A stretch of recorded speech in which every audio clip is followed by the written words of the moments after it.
आप पुराने सदस्य हैं, आप परंपरा को बेहतर जानते हैं, आप सिखा सकते हैं तो सीखने में भी संकोच ना कीजिए। अन्य अध्यक्ष जी, मैं आपसे अपनी बात कह रहा हूँ। चल रही है और सौहार्दपूर्ण वातावरण में चल रही है जी। मैं समझता हूँ जो नए तथ्य आएंगे तो उसके बाद सरकार का मार्गदर्शन होगा। आसन दी ये निर्देशन करने के अनावश्यक टिप्पणी ना करें। निर्देश हो जाए, ये बोल रहे थे कि वो टिप्पणी करेंगे उसका उत्तर तो मिलेगा। आप मेरी तरफ मुखातिब होके जी मैं आपको ही बोल रहा हूँ, लेकिन वहां से कान में आवाज जाएगी तो उसका उत्तर तो जाएगा। मान लीजिए नहीं आएगी। माननीय अध्यक्ष जी, जो दृश्य मैंने देखा, इस घटना की जानकारी मुझे पत्रकारों के माध्यम से प्राप्त हुई और जब मैंने इसका दृश्य देखा, एक वीडियो आया सबसे पहले जिसमें आग, अगजनी और धुआं ऐसा दिखाई दे रहा था जैसे बादल को छू रहा है।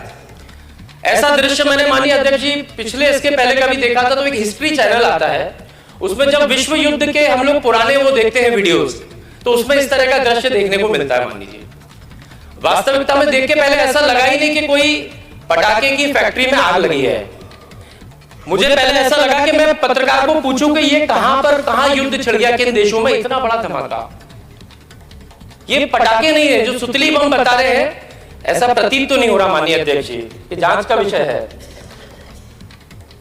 जो अखबारों की भी खबर आपने भी पढ़ी होगी माननीय अध्यक्ष जी, जो मृतक हैं उनके शव जो है करीब 200-200, 300-300 फीट ऊपर उछल के उनके चिथड़े हो गए। माननीय दुख इस बात का तो है ही है उन परिजनों को, उनके परिवार का एक व्यक्ति चला गया। उससे एक गहरा दुख और है माननीय अध्यक्ष जी कि उसका व्यक्ति खो दिया, आज उसका शव भी नहीं है उसके पास उसका अंतिम संस्कार करने के लिए।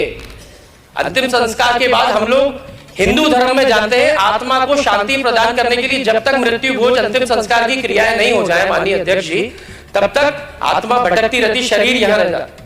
तो माननीय अध्यक्ष जी, संस्कार के लिए शरीर तक नहीं उपलब्ध हो रहे, वो लोग रो रहे हैं। आप कल्पना कीजिए उनके दुख का। मैं कहना चाहूंगा माननीय अध्यक्ष जी, कल पहला दिन था सदन का, माननीय महामहिम जी ने अभिभाषण दिया और मैंने जब पूरी कार्रवाई जब आपने समाप्त नहीं करी तब तक मैंने कहा कि इस विषय पर 1 मिनट का शोक नहीं जाहिर करना था सदन को। 1 मिनट का शोक सिर्फ, मैं नहीं कह रहा चर्चा करते, शोक तो जाहिर कर देते मानी। और ये पहली घटना नहीं है, इसके पहले भी घटनाएं हो चुकी हैं और इसी स्थान पर इसी व्यक्ति के द्वारा पहले भी करीब 22 लोग यहाँ पर मृतक हो चुके हैं अलग अलग हादसों में। और जो अग्रवाल जी हैं जो इसके मालिक हैं या जो भी इसके संचालक हैं, मुझे यह भी बताया हमारे विधायक आर के दोगने साहब ने कि इनको कोर्ट के द्वारा 10 साल की सजा भी हो चुकी है, ये अभी बेल पर चल रहे हैं। तो सजा तो उनको मिल ही चुकी है, वो आपराधिक प्रवृत्ति के तो हैं, अब उनको क्या डर है? कोई डर नहीं है, खुलेआम कर रहे हैं संचालन। एक नहीं, ऐसी अन्य भी फैक्ट्रियां चल रही है, कुछ उनके नाम से चल रही है, कुछ गैरों के नाम से चल रही है और लोगों के नाम से चल रही है। माननीय अध्यक्ष जी, मैं हमारे नेता प्रतिपक्ष जी के साथ हमीदिया अस्पताल गया। जैसे ये घटना की जानकारी मिली तो वहां पे जो घायल लोग थे उनसे मिलने के लिए गया और वहां जाकर घायलों से चर्चा भी करी।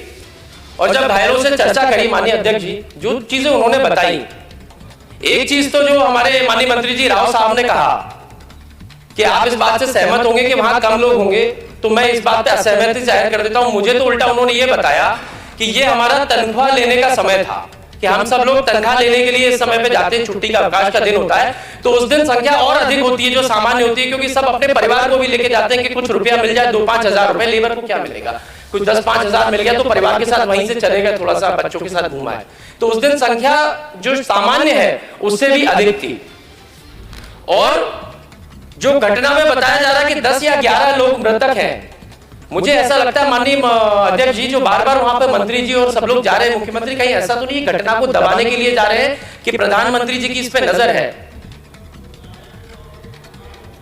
हाँ, मैं समझता हूं माननीय अध्यक्ष महोदय कि जिस गंभीरता के साथ सत्ता पक्ष ने इस चर्चा को स्वीकार किया है और रामनिवास रावत जी वरिष्ठ सदस्य ने जिस तरह इसकी पहल की है, डायरेक्ट इस तरह उपनेता प्रतिपक्ष जी ना बोले तो ज्यादा बेहतर है। चर्चा है और चर्चा कर लीजिए, दोनों पक्ष उस पर सहमत है। आप डायरेक्ट सरकार को कोर्ट नहीं कर सकते और कोई दबा नहीं सकते। हम सर अगर चीफ मिनिस्टर दबा दें, क्यों हमने एसपी कलेक्टर को तत्काल हटाया, आप ऐसे कैसे बात करते?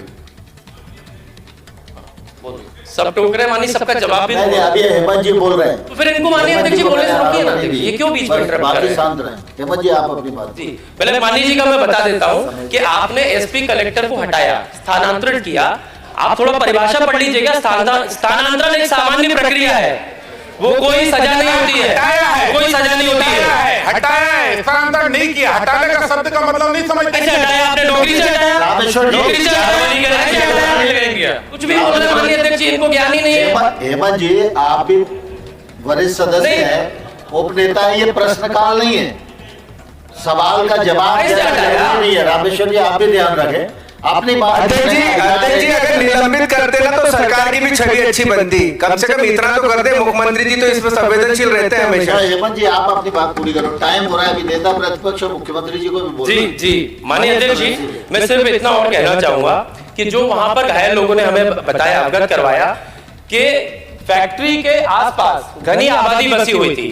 कुछ फीट दूर ही, कुछ ही मात्र कुछ चंद फीट दूर ही वहां पे काफी सारे घर बने हुए थे। मैंने ये चीज हमारे विधायक जी से भी कंफर्म करी, और वहां पर वैसे भी दिखाई दे रहा है वीडियो में कि करीब 200-400 मीटर के आसपास घनी आबादी थी। जो नियम है वो इस चीज को अलाउ नहीं करते। पहली चीज तो ऐसे में परमिशन क्यों दी। दूसरी चीज उन्होंने जो आंकड़ा बताया मृतकों का, उनका तो कहना था कम से कम 200 लोग मृतक होंगे। भगवान ना करे ऐसा हो, ईश्वर ना करे, लेकिन ऐसा उनकी आशंका थी। माननीय अध्यक्ष जी, इसमें अब मैं दो तीन बिंदु महत्वपूर्ण कहकर के मैं अपनी बात को समाप्त कर देता हूं। एक चीज तो ये कि कलेक्टर और एसडीएम ने ये प्रपोजल भेजा था कमिश्नर को सील करने का, इस फैक्ट्री को सील किया जाए, और कमिश्नर साहब ने उसको फिर से बहाल करने के लिए अनुमति दे दी। इसमें कमिश्नर साहब का दोष जो है कोई देखना ही नहीं चाह रहा। आप एक चीज देखिए, कमिश्नर साहब ने इसका तर्क क्या दिया जो मैंने मीडिया के माध्यम से सुना। कमिश्नर